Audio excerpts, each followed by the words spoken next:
মঞ্চে আসছেন প্রাণজ সংগঠনের সম্মানিত সাধারণ সম্পাদক রেজাউল বাসার মতি। রেজাউল বাসার মতি ভাইকে বিনীতভাবে অনুরোধ করছি তার বক্তব্য উপস্থাপনের জন্য।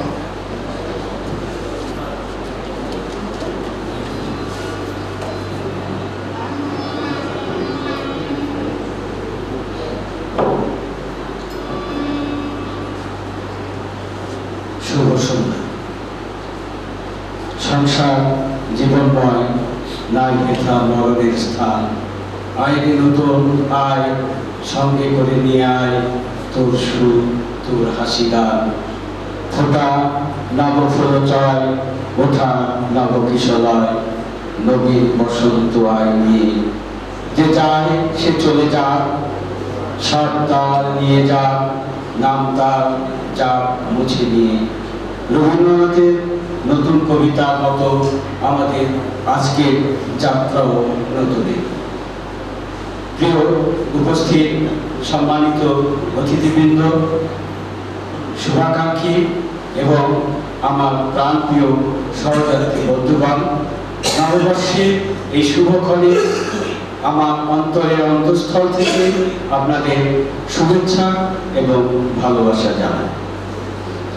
আমি মনে করি আজকের এই দিনটি নিছক একটি আয়োজন নয়, এটা নতুন স্বপ্নের সূচনা, এক নতুন আলো যাত্রার শুভক্ষণ।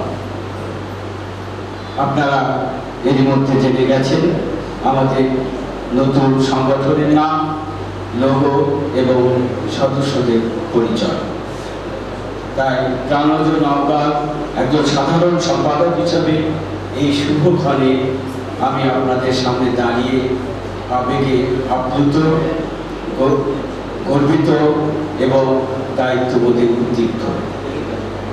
আমি মনে করি আমাদের প্রাণজ কোনো নিছক একটা সংগঠন নয়, এটি আমাদের হৃদয়ের স্পন্দন, আমাদের ভালোবাসার প্রতিচ্ছবি।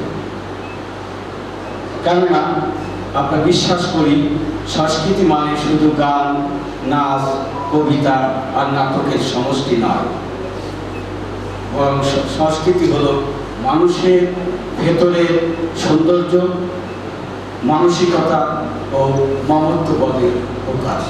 তাই একটি গান যখন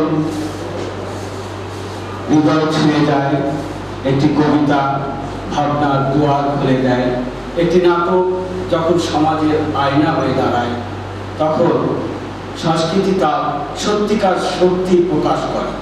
আমরা এই শক্তিকে ধারণ করতে চাই, লালন করতে চাই এবং ছড়িয়ে দিতে চাই এক প্রাণ থেকে একাধিক প্রাণে। আমাদের এই পথ চলা সহজ হবে না জানি, তবু আমরা চেষ্টা করে যাব, কেননা আমাদের পথ চলার প্রেরণা আমাদের ভালোবাসা, আমাদের ঐক্য এবং আমাদের স্বপ্ন।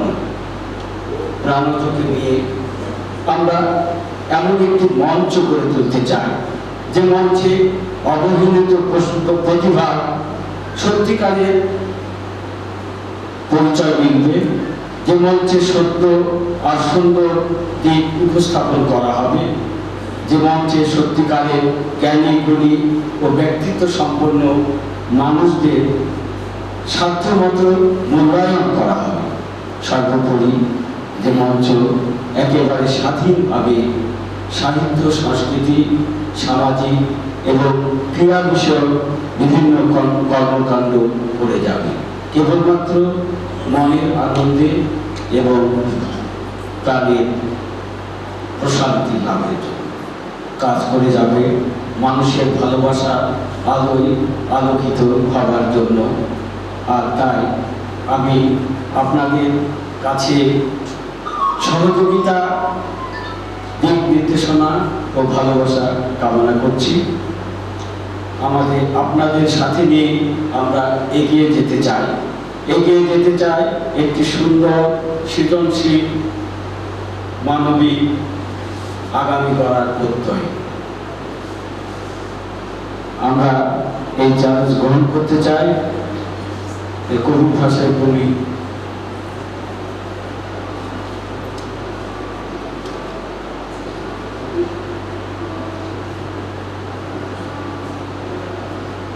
আমি কিংবদন্তির কথা বলছি, আমি আমার পূর্বপুরুষের কথা বলছি। তাঁর পিঠে রক্ত জবার মতো ক্ষত ছিল। তিনি অতিক্রান্ত পাহাড়ের কথা বলতেন, অরণ্য এবং সাগরের কথা বলতেন, পতিত জমি আবাদের কথা বলতেন। তিনি কবি এবং কবিতার কথা বলতেন। আমরা কি তার মতো কবিতার কথা বলতে পারবো? আমরা কি তার মতো স্বাধীনতার কথা বলতে পারবো? আমরা পারবো, এই আশাবাদ ব্যক্ত করে আমরা আমাদের আজকের এই চ্যালেঞ্জ গ্রহণ করেছি। জয় হোক প্রাণজের, জয় হোক নতুন এই যাত্রা। আপনারা যে যেখানে যে অবস্থায় আছেন সবাই ভালো থাকবেন। সবাইকে অসংখ্য ধন্যবাদ।